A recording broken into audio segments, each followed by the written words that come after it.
Hello भाई लोगों, जय संविधान, जय जोहार। मैं हूं आपका अपना भाई गुड्डू भाई नीनामा और आपका स्वागत है एक और नए वीडियो में।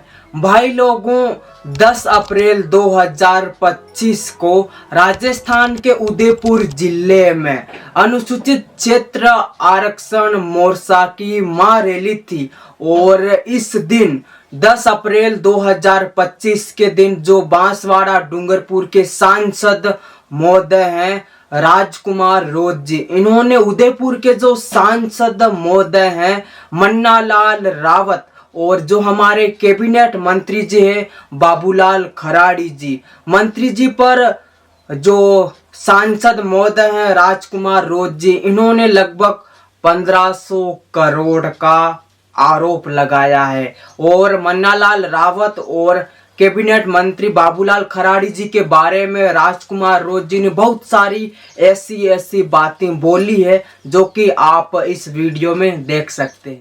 बहुत सारी है, ये हम जिस रास्ते पे चले हैं उस रास्तों पे कांटे बिछे हुए, लेकिन सच्चाई का रास्ता है वो आने वाले आदिवासी समुदाय नहीं देश का भविष्य तय करने वाला रास्ता है हमारा।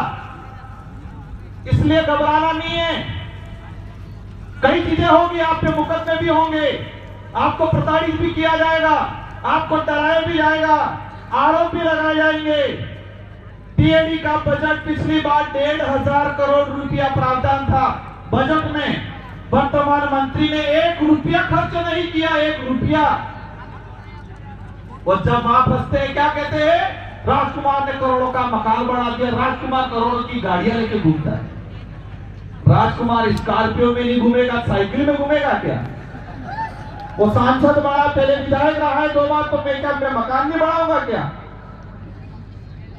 तुमने 1500 करोड़ 1500 करोड़ रुपए में 1 रुपया खर्च नहीं किया। और देखना इस बजट में उन्होंने क्या किया, आदिवासी समुदाय को गुमराह करने के लिए क्या बजट में क्या प्रावधान किया। हमने 1750 करोड़ आदिवासी समुदाय के कल्याण के लिए दे रही है करके घोषणा कर दी। बीजेपी के आईटी सेल से आदिवासी इलाके के अंदर प्रचार कर दिया कि सरकार ने 1750 करोड़ का प्रावधान किया। भाई 1500 करोड़ तो पिछले साल वाले जिसमें 1 रुपया खर्च नहीं किया, सिर्फ 250 करोड़ बढ़ाए और खुश कर दिया जनता को। अगर वो 1500 करोड़ खर्च हुए होते तो संवैधानिक जो प्रावधान है उस आधार पे 1500 करोड़ इस बार और मिलती, तो आदिवासी क्षेत्र में 3000 करोड़ रुपए का विकास होता। लेकिन वर्तमान में जो मंत्री हैं, वर्तमान में जो सरकार है, उनकी वजह से आज आदिवासी इलाके के अंदर स्कूलों में टीचर नहीं है, कमरे नहीं है, स्वास्थ्य सुविधा नहीं, और उनको धर्म की चटनी चटाने के अलावा कोई फुर्सत नहीं। इन्हें आपने देखा होगा, उन पे जब आरक्षण की बात करो, नौकरियों की बात करो, उनके स्वास्थ्य सुविधाओं की बात करो, तब ये सीधा धर्म पे लेके ले जाते। धर्म हमारा मुद्दा नहीं है, हमारा मुद्दा वो नहीं है। उस मुद्दे पे हमें कैसे क्या लड़ना वो हम लड़ते रहेंगे, क्योंकि कहा जाता है कि सच्चाई को कितना भी दबा दिया जाओ, सच्चाई को कितनी भी दबा दो, हजारों साल भी वो पोंगरों काढ़ेंगे। तो तुम पाठ्यक्रम में, और एक बात देखना, हमने एजुकेशन की ओर भागे, हम नौकरियों की ओर भागे, तो नौकरियों की ओर भागने लगे तो ये निजीकरण करने लगे।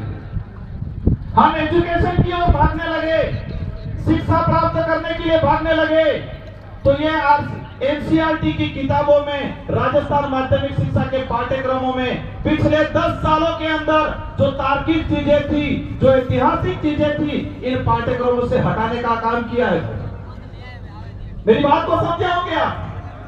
हमने शिक्षा की ओर अग्रसर करने का काम किया बच्चों को, तो पाठ्यक्रमों से वास्तविक इतिहास को हटाने का काम किया। पिछले 10 सालों के अंदर राजस्थान पाठ्यक्रम, एनसीईआरटी के पाठ्यक्रम में से कई चीजें सरकार ने हटा दी जो वास्तविक थी। नौकरियों की ओर भागने लगे, निजीकरण करने लगे ये लोग।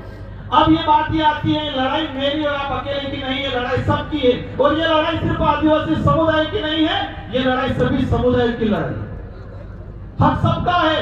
समय होने आ गया है, घंटी बजने वाली है।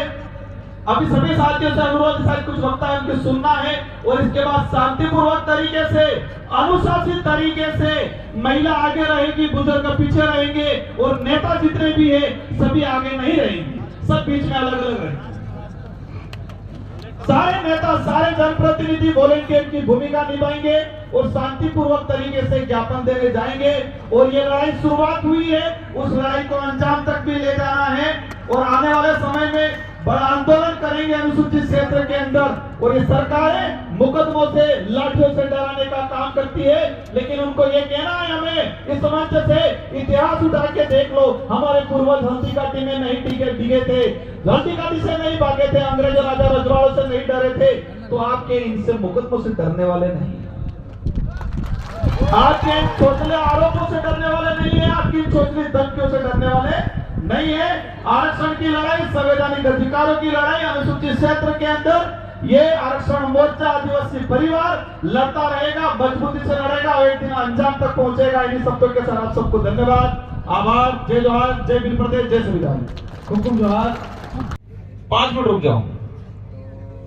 सुप्रीम कोर्ट का जजमेंट आया और सुप्रीम कोर्ट के जजमेंट में यह कहा गया कि आरक्षण के अंदर कैटेगरी की जाएगी, मतलब संथाल अलग, भील अलग, गोंड अलग, सहरिया अलग, मीणा अलग, दानका अलग, गरासिया अलग। और सरकार ने उनके आईटी सेल के माध्यम से देश लेवल पे प्रचार किया और आपस में लड़ाने लगे। मध्य प्रदेश में कहने लगे संथाल को, गोंड को कि तुम्हारा आरक्षण भील खा गया, हमारे गरासिया को बोलने लगे तुम्हारा आरक्षण भील खा गया, भीलों को कहने लगे तुम्हारा आरक्षण मीणा खा गया, सहरिया को कहने लगे तुम्हारा आरक्षण भील और मीणा खा गया।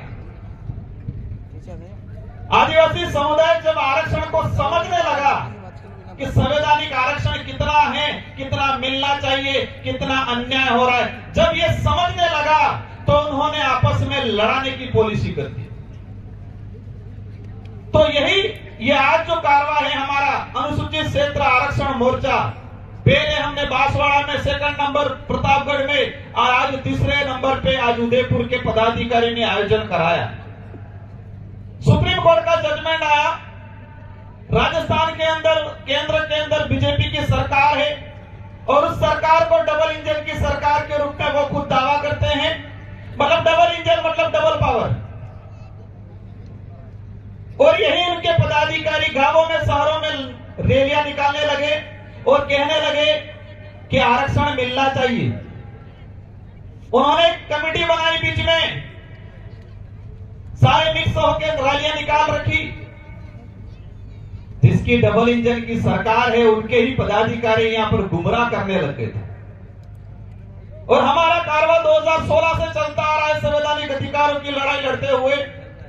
तो हमारे समुदाय के सामाजिक संगठनों के पदाधिकारियों ने मिलकर यह मंच बनाया और इस मंच बना के अनुसूचित क्षेत्र की वास्तविक हक अधिकार की लड़ाई को जनता तक पहुंचाना। और जो डबल इंजन की सरकार के जो नुमाइंदे, जो नीचे लेवल पे घूमने वाले, जो जनता को गुमराह कर रहे थे, आपस में लड़ाने का जो काम कर रहे थे, इन लोगों को मुंह बंद करने का काम किया इस मंच ने। हाँ तो भाई लोगों, आपने ये वीडियो देख लिया। इस वीडियो में जो बाप पार्टी के सांसद महोदय जी ने जो बातें बोली है, इन सब को लेकर आपका क्या कहना है? मन्ना लाल रावत, बाबूलाल खराड़ी जी, राजकुमार रोत, इन सब को लेकर इनके बारे में आपकी क्या राय है? मुझे कमेंट में ज़रूर बताना। बाकी इस वीडियो में इतना सा ही, मिलते अगले वीडियो में। जय भारत, जय संविधान, जय जोहार और थैंक यू, धन्यवाद।